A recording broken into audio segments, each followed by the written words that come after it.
Welcome to Goalie Science, the podcast where we try to bridge the gap between theory and practice of hockey goaltending. This week we're presented by my Twitter account at bcernic@twitter.com. You can get all the latest and greatest threads that I post once every week. Jamie, how are we doing today? Seems like you're Team Musk and not Team Zuckerberg for the big fight because you're not on Threads. And I don't know what Threads is. I just know there is a thing called Threads. I'd like to abstain from attaching my commitment to any platform, but I am available for sponsorship, as is the podcast. I Ben, myself, as the podcast host and episode we are more than open to selling our souls for the highest bidder or the lowest bidder, just a bidder. A bidder, yeah. So if you're listening and you want to donate money, you can be the presenting sponsor. It can be Joe Schmo from Scarborough can be the presenting sponsor of our podcast, and probably for $5, so it buys both a cup of coffee. That's honestly a great deal. So if you're looking out there for a sponsor opportunity, we're available for you. All right, Jamie, this week I brought this one to you again. I want to talk about... Well, yeah, because I carried the show last week with my in-person solo interview. Just want to say, I can't remember if I did the intro right. It was hard. It got a lot of credit. Good for you. I appreciate that. Yeah, we're coming off the heels. I can't even pronounce Blake's last name. I think I've messed it up every time I've tried it. Piedla. Yeah, Piedla. Piedla, not Patilla, not... Yeah. I've heard like... Pytilia stuff. Pytilia, yeah. Pytilia before. I've heard some weird ones. Piedla. We're coming off the interview. If those of you listen to an audio format, you can also check out the video format, or if you didn't listen to it at all, I encourage you to check out the YouTube format. Jamie did a really great job with that. But this week, enough talking about how great Jamie is at video editing. We're going to talk a little bit about something that comes up an awful lot, which is actually what I'm getting kind of tired of it, but we're going to talk about it anyway, which is goalie injuries and goalie injuries in the NHL. And it's cool that we're swinging back to this, and I feel like at least twice a year we're probably going to touch on this topic. Hopefully there's new developments, and I think it's always good to reiterate. But this is why we started the pod. It was originally a 10-minute, just Ben and I talking about injuries, as him being a Dr. chiropractor and myself being a future physical therapist. Like, this is what we are into. Ben is transitioning more into the cool world of data and analytics, and I don't know what I'm doing. I'm sort of in this weird space, but so this is really cool. And injuries is something that people, are they enamored by it? They're fearful of it. We'll get into it. I'm going to throw in my own personal thoughts, but like, I was going to throw them in now. I think that social media and the creation of like social media therapists, like real therapy, people that are real therapists and people that aren't, have kind of come up and they've championed like programs that are meant to prevent injury. And it seems that like everything has some sort of rehab way that you can prevent it. And the unfortunate reality, and what we'll get into here, is that you just can't. And sometimes injuries happen. There's a lot you can do to reduce the likelihood of getting injured. But also at the same time, there are sometimes you just get hurt, or sometimes your body's just predisposed to injuries more so than someone else, and there's no rhyme or reason for it. Yeah, like I think so. We'll get into more nitty gritty stuff, but I posted it on my Twitter page just a little while ago, and then also if people might have seen it on my Instagram, I posted a little bit of data that comes from goalie injury reports. So anytime a goalie missed a game, they are required basically to provide an injury report. This is captured over at NHLinjuryviz.blogspot. So shout out to the host over there. They do an amazing job with their own data collection and their data presentation. So shout out to the people who do the original data collection. That's really great. But before we kind of dive all the way in, Jamie, like, it's funny you mentioned that, yeah, sometimes things just happen, right? Like, get ready for this. In 2017, 2018, there was 5 times the number of concussions for goalies that year than averaging the rest of the time in the last, like, decade. Like, one season just had, like literally a 500% increase in concussions. And then it goes back down to normal. And, in that season, could we look at like, are we in a goalie concussion epidemic? And the answer is probably more like, no, this is what happens. Like fluky stuff happens. Goalies get crashed into weird. The game's really fast. People fall, people trip. Weird stuff happens, right? It's just an outlier year.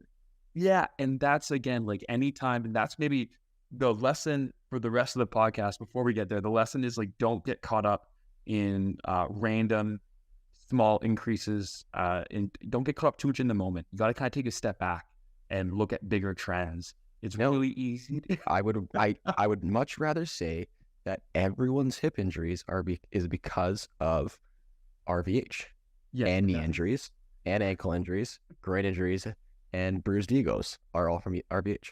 The RVH is single-handedly responsible for the demise of goaltending.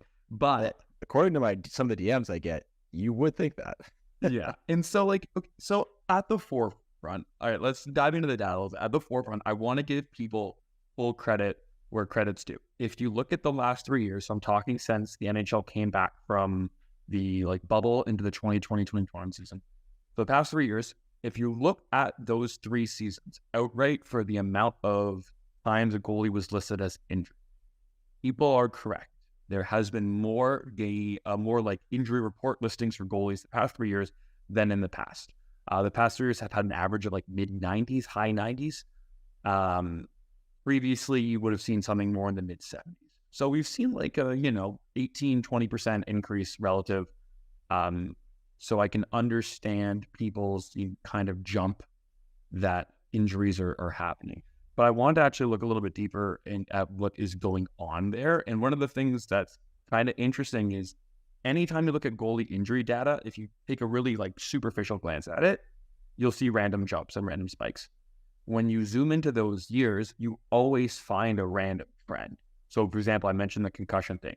There's a jump in goalie injuries in 2017, 2018, but there's a bunch of random concussions. Nothing's changed with the goaltending position. That's not really a preventable thing. You can't stretch your way out of getting run over into a concussion. Sorry, Jamie. Can't sell that program yet. Can't do it. One day I will sell the anti-concussion program. Actually, I don't sell any rehab programs. I just sell mobility programs. Well, there you go. But the same thing can be said about this past season. So we had almost 100 goalie injuries this past season. 23 injury reports were due to a goalie being sick.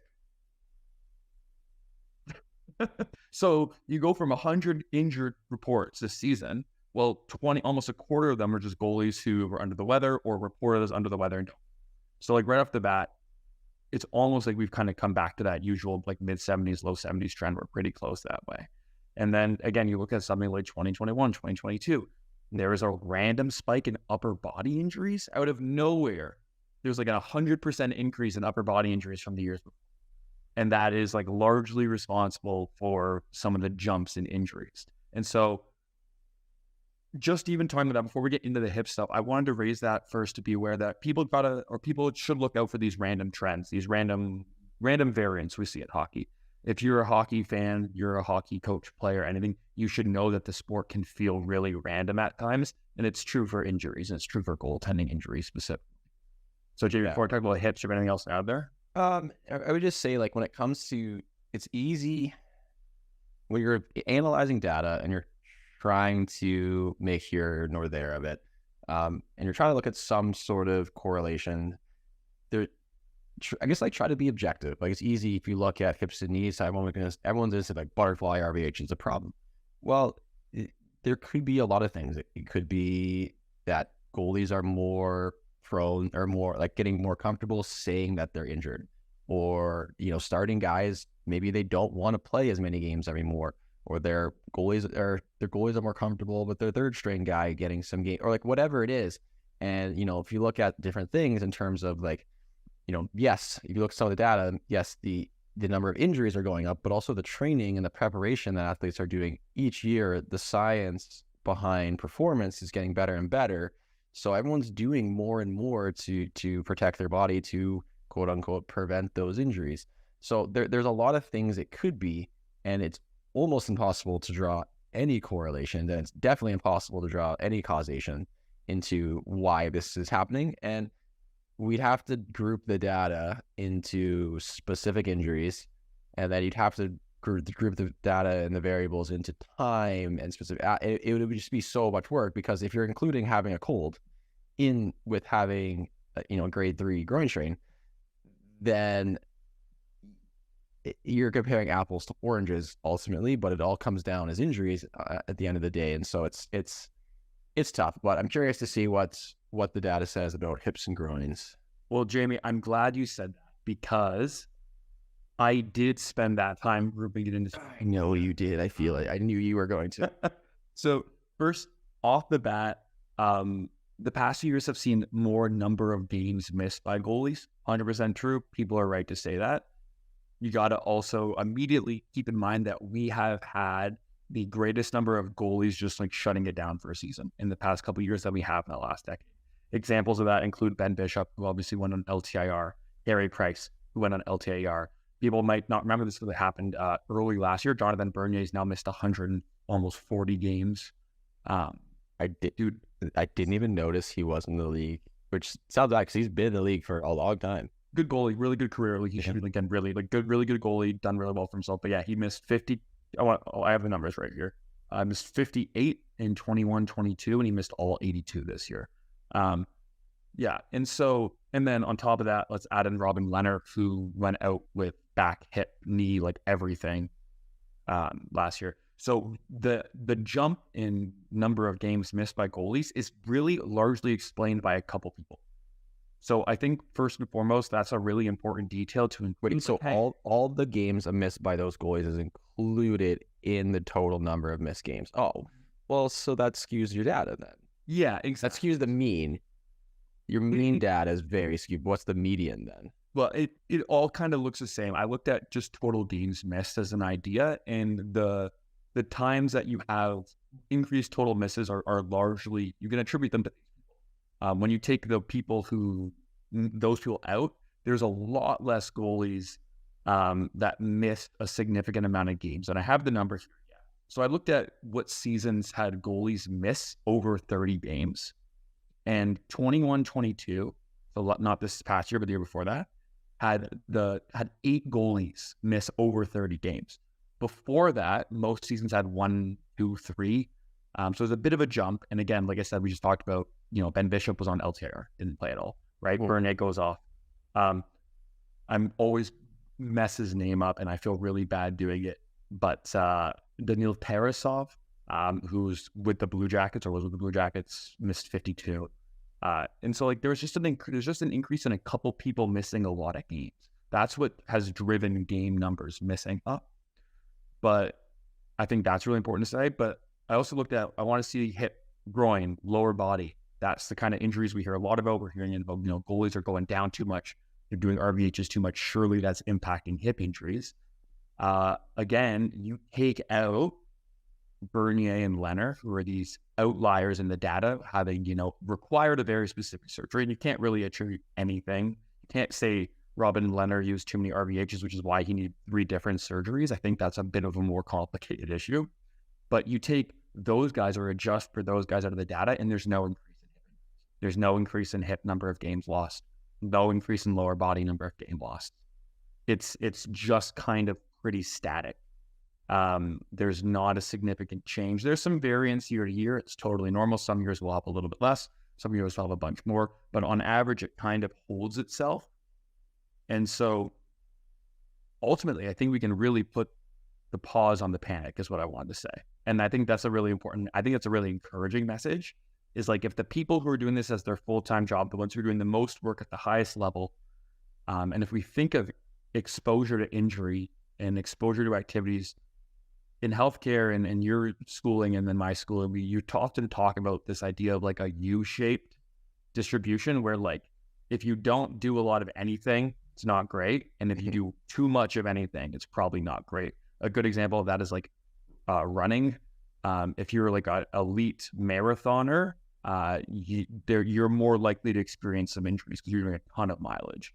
It's also like if you don't do any aerobic exercise, that's not great either. But there's like this sweet spot where if you're like a casual minor competitive runner, that's really healthy for you. I think the same thing can be said for goaltending, right? Where it's like we're at the far end of this curve, the elite of the elite, yes, they're going to have probably a little more exposure to injury than the average person. But even then, the goaltending position has changed a lot since 2010, which is when I looked at this data from 2010 through 2023. And overall, we're okay. Like it's all right. I think one thing you can add in there too is if you look at those goalies that have all entered the LTIR, a lot of them are kind of older and journeymen. And because of that, because of them playing so long and being starters in the league, it does cause a backlog of younger goalies being able to come in. And now you're having older guys that are starting to age out. So I wouldn't be surprised that in another 7 to 10 years, when the current iteration of starting goalies start to phase out, that there's going to be another blimp of goalies entering long-term IR. And it might just be cyclical or a pattern, because you can only play any sport for so long before your body breaks down to some degree. And like if you look at Carey Price, been in the league forever, Bishop, league forever, Bernier, league forever. They were still playing till up until like the last couple of years, and then they all took LTIR. Now that opens up spots for new younger goalies that in 5 to 10 years are going to play and be in that exact same situation. And who knows, maybe they enter LTIR and now there's another blimp in the data, and then we're having the same talk 10 years from now. Yeah. And the one thing I do want to say, right, is like, you account for some of those guys taking time off and the injury trend doesn't look so bad. But I also looked at just like the number of injuries we've seen for like hip, groin, lower body, knee, and the overall number is pretty average. Yes, again, you have some years with a few more. So like past season had the most it's ever had by 2 games or two goalies or 2 injuries by the last decade, right? It's like, and it's something like 6 more than average, or 7 more than average, which is not a ton, and it's pretty normal. Like next year we might see it's 7 below average, and that's how averaging works. But the one thing that I think is important to understand too is I think NHL teams, who we've talked about now with our free agency podcast, teams are now loading up on NHL caliber goalies. So if you have a starter and you're in a playoff bound team and your goalie tweaks their groin in December, do you want them sitting 2 games out and rushing back, or do you want to give them a couple of weeks to make sure they're feeling good? And so I think, and again, this is a little bit what the data shows as well, is teams in the past few years have taken more time off per injury for their goalie. So are the goalies being injured? Are they injured more or injured more severely? Or is the realization that we don't need 75 games out of our starter anymore? We can let them kind of take some time to get back, right? So I do want to point out that, hand up, if you look at like the amount of games missed, it is a little bit higher, but it is explainable by those types of decisions, right? Like a good example is looking at Carolina this past year. Both Ranta and Anderson were hurt at different points, but they had Kochetkov, who they already kind of do see as their goalie of the future. So if you're, you have Anderson and Ranta in their mid-30s, they tweak their groin, they injure their knee, they injure their ankle. Are you in a rush to get them back? Yeah, exactly. It doesn't, I heard this on another podcast, but the NHL does this amazing job of marketing the sport as it's all about the cut, right? So if your goalie gets hurt in November, goalie gets hurt in January, and you're a team that's already sitting pretty comfortably in the playoffs, you can let your goalie sit out a little bit longer. There's just no rush, right? And I think it's smart. We haven't talked about load management or the idea of load management a lot, JB, but again, like if you're, put yourself in that shoes, if you're an NHL goalie and you tweak your groin in the middle of January, your team's already comfortably in a playoff spot. Like, when do you care about feeling ready to go? Whenever I want to be. Exactly, right? Like whenever you feel comfortable, we'll put you back in. Yeah. But that's what I kind of want to get your thoughts on it. Because I think that is what we're seeing. People are seeing goalies sitting out more, and they're assuming stuff is worse. And I don't think we can say that yet. Yeah, I don't think so either. I think you're right, and it's more of because a lot more teams are carrying that 1A, 1B. Your prospect guys, your American League guys are, as we've talked to on other pods, are more than capable of carrying the load. It's not like it used to be where you had these bona fide number 1 starters and teams lived or die on the backs of these goalies. And so you can. And like you said, if it's the long term, and teams for the most part are playing that long term. And I don't think there's any team out there that's going to pick up a backup knowing okay, like when they play, they're probably going to lose. There's enough good goalies out there that they can pick up someone who's going to give them a chance to win just as well as their starter is every night. So if you look at Vegas, Vegas is a good example. They just went through every single goalie they had, and all of them played well. They all got hurt, but they all just kept playing well, like well enough, and they won the cup. So I think you're right. So it's if you have like a Laurent Brossoit or whatever, like you don't have to rush him back injury, or you have Leonard, like you don't need. Hey, take the year off, man. Get healthy. Yeah. That's it. Yeah, it's like again, I don't want to. I always, and again, maybe this is going a bit of a different direction, but I spend a lot of time, if people listening know this, and Jamie knows this, spending a lot of time trying to better understand what goaltending, prospecting, and development looks like, right? And I always flip, for those who watch like American football, I always flop back and forth. Is our goaltenders running backs or our goaltenders quarterbacks? And running backs, you view them as kind of replaceable in the NFL. It's just next guy up, and paying a running back is often not the best move in the NFL, with a few exceptions. We've seen that a little bit recently with goaltending. That's not to say it won't shift back, but you compare that to quarterback position, which is the highest paid position, right? So I always wonder, where is goaltending? But ultimately, it kind of comes back to what you said, right? Like if you don't have a clear starter, then, someone goes down. It's also still not a rush to get them back. They're not the clear starter. Right. Or if you do have a clear starter, well, now guess what? You actually have a bunch of people in that system who are fully capable of playing. You can be a little more patient on that. And one thing, and I know we talked about this a little while ago, Jamie, when we kind of first were talking about injuries and goalies, I think people don't realize just how many goalie injuries are collision based. Like there's so many collision based injuries. I was going also like practice too. Oh my God. Collision injuries. And the thing is you don't know. You just hear goalie was hurt in practice, and you're like, oh, he obviously tore his groin doing a butterfly. Yeah. And it's like, actually, he was doing a 2-on-1 drill, and the defenseman slipped and took his leg out as he was sliding across. Yeah. Right? And if again, for the goalies listening, I guarantee there's been a time where you've had someone slide into as you're sliding one way, and you feel like your one hip has left your body. You feel like it's just detached from you entirely. Right. And that's a pretty scary sensation. But I was looking at some of the injuries that happened this past season, and a bunch of them that caused significant time loss for goalies, again, were like weird collision stuff. Like there was a couple of concussions that were really tough. Like I felt really bad for Matt Murray this year. He kind of gets fallen into late in the year after coming back from 2 other practice related injuries, gets kind of slew footed, hits his head on the ice. Like there's nothing, you can't prevent that. And right. And so again, that's a season filled with 2 practice injuries and an accident. Right. I do have a question for you. This is impact into the post technically, but is that considered a contact injury in terms of how they it? No, well, it's not a non-contact injury in terms of but it's non-contact in the sense of like it's not someone crashing into the person. Like you're not like but by definition, though, that non-contact is when your body's forces exceed that it can handle without any external like load or obstacles. So like if you think about it, like I would classify as a contact injury, because if you go into the post and like say an RBH and you twist your ankle slightly, like what's the difference of that between a player missing his check and slamming his shoulder into the board's AC joint? Yeah, I mean, like, okay, if we're going to do a really technical terminology thing here, I think the thing to do is look at contact, non-contact from whether it's an opponent that is into you. So, like, I think the thing we think of most often, again, is going back to, like, again, American football or European football, whatever you want to call it. I like the little accent you added there to just make sure that everyone knew it was European.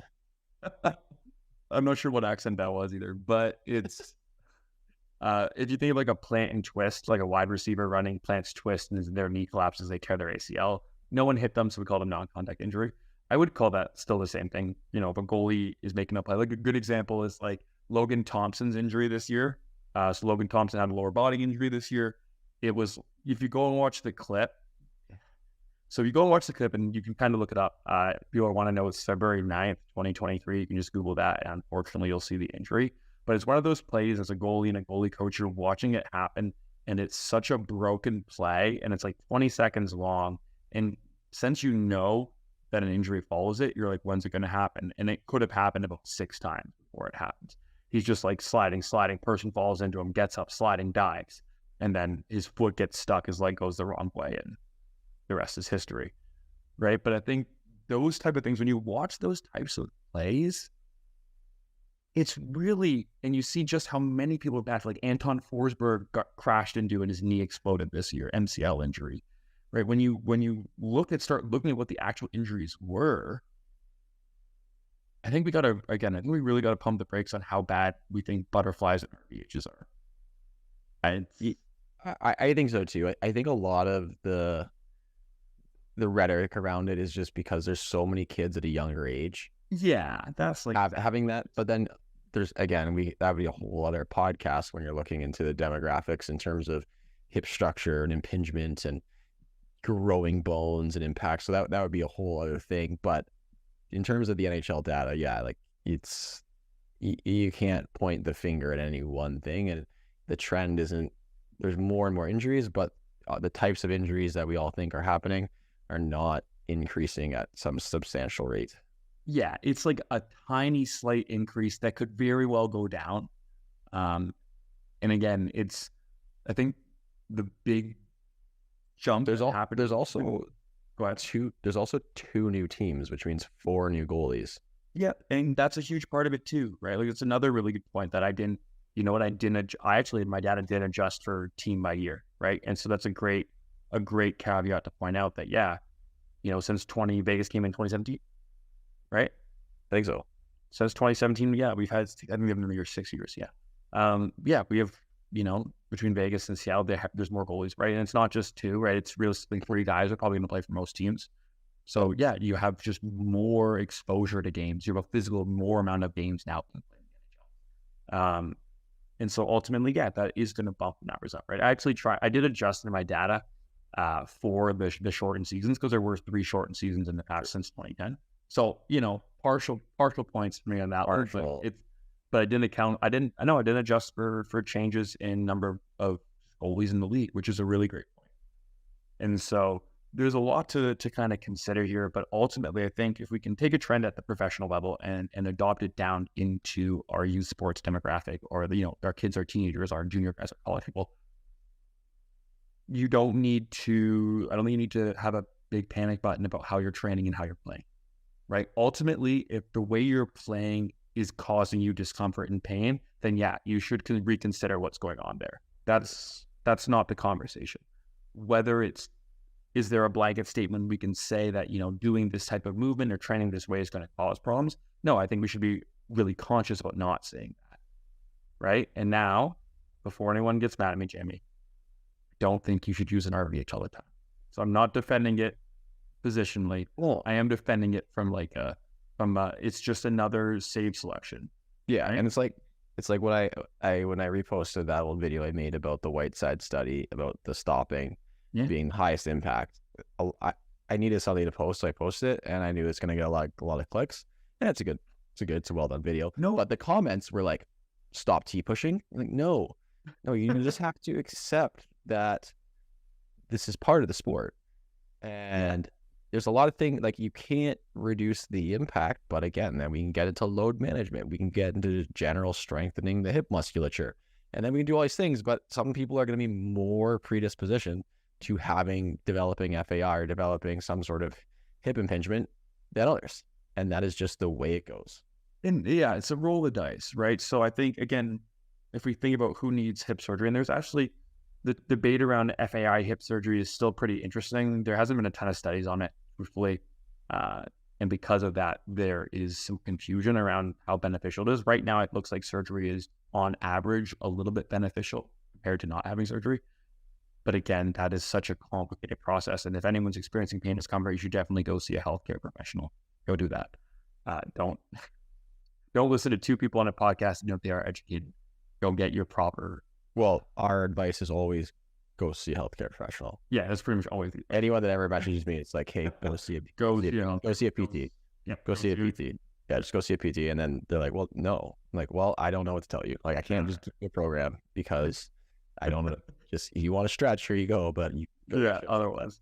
Yeah. So, I mean, I guess to kind of put this one, a bow on this one, I truthfully went into this when I looked at this little project. I thought I was going to see a pretty big increase. I was actually surprised to see that the numbers were up that much. But again, you kind of start peeling back the layers behind this. And yeah, numbers are up a little bit the past few years.